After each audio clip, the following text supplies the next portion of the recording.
Sins of the Father shows us how Tim Drake came into the fold as the new Robin. It features the first appearance of Two-Face in the new Batman adventures, and even has a surprise reveal at the end. This episode opens with 13-year-old Timothy Drake running from a police officer who he has just stolen donuts from. Getting away with the help of a discarded Batarang the Dark Knight left behind one night, we see that Drake doesn't have a stable home life. His father, Stephen Shifty Drake, is being pursued by Two-Face's gang for stealing something from the criminal, and Tim takes the heat for it. Captured by Dent, the gang finds a letter from Drake's father that has a key inside. Before Tim is killed for seeing too much, Batman steps in to save him, but is severely injured in the fight. Bruce is able to remotely call upon the Batboat, and together, Bats and Drake escape danger. Before he passes out, the Caped Crusader puts on the autopilot to return to the Batcave. Once there, Alfred is shocked to see an unconscious Batman has brought home a guest. Soon enough, Tim makes his way upstairs and discovers Wayne Manor. The secret is out. Bruce recovers and has Drake stay with them until finding out the dead body of the boy's father was recently identified. Wanting revenge on Two-Face, Tim demands to go with Batman and Batgirl to take him down. However, Bruce refuses. This doesn't quite sit well with the young man, as rebuking authority is in his blood. Rich Fogel got to write Tim Drake's origin story. This was his first Batman episode, and he'd go on to pen 5 more for the series.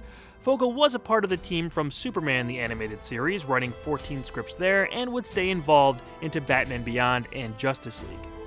Kurt Gaeta was a storyboard artist back on the original run of BTAS, but graduated to directing on Superman, where he helmed 16 Man of Steel adventures. He'd go on to direct 6 more TNBA installments and later have a big impact on Batman Beyond, directing multiple episodes and the seminal Return of the Joker movie. This version of Tim Drake was a mix between the comics iteration of the character at the time and the previous Robin, Jason Todd. His origin here bears more of a resemblance to Todd, with Drake being portrayed as a street kid with a hardened upbringing. He's got a lot of attitude, and it works for the Bat family dynamic. Knowing how Jason's story ended for a while and how Tim was the current sidekick, it's easy to see why they went with Drake as the replacement for Dick Grayson. But it does make you wonder how the DCAU would have treated Batman's second boy wonder. What's that? He's in Batman The Adventures Continue comics? Yeah, I'll have to check that out. I'm a bit behind, making all of these videos. Anyway. It's the real Robin suit, isn't it? Whatever happened to him? I like the fact that we see what's supposed to be Dick Grayson's old costume on display in the Batcave.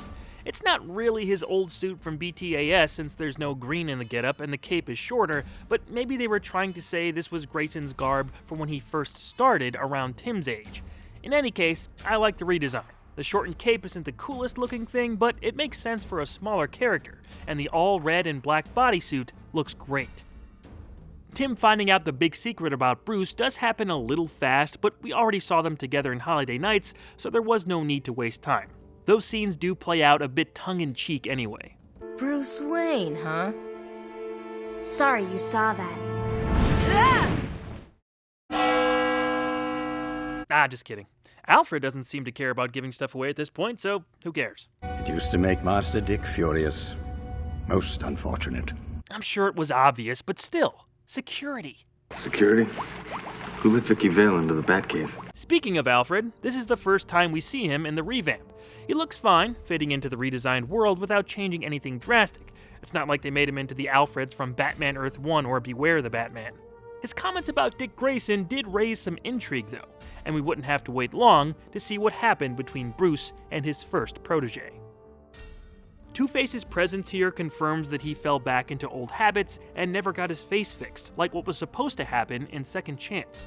His character regression is less tragic and more an unfortunate expectation. Dent's new look subtracts detail, like the rest of the show, but he appears too simple to be satisfactory. I kind of wish this was a design they redid from the ground up. He just seems too flat, and some of the gravitas of the character is missing because of it.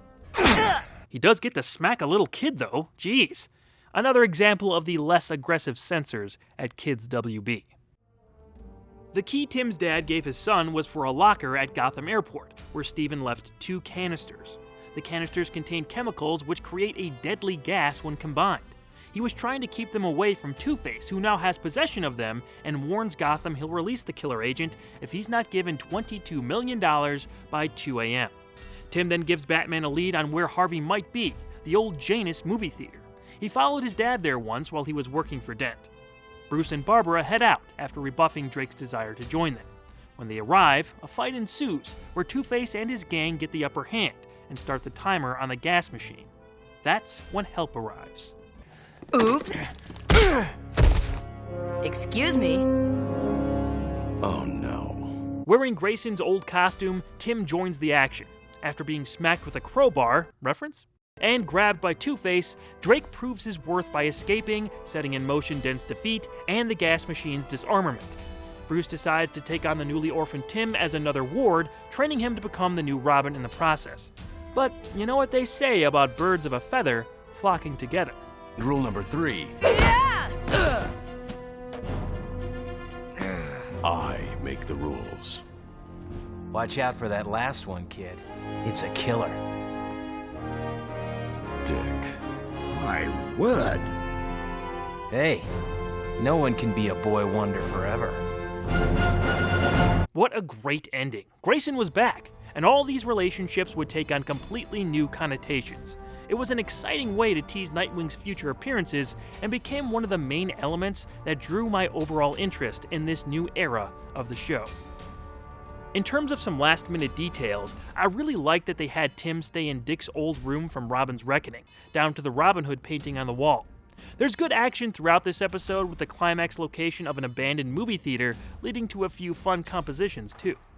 Only real negative thing I can say about it were some strangely brightened shots that popped up from time to time. Not sure why those were there, but it happened enough to be noticeable. Overall, this was a more than serviceable origin story for Tim Drake, with some emotional moments thrown in. It's worth a rewatch, so seek it out and flip it on, you Robin rascals.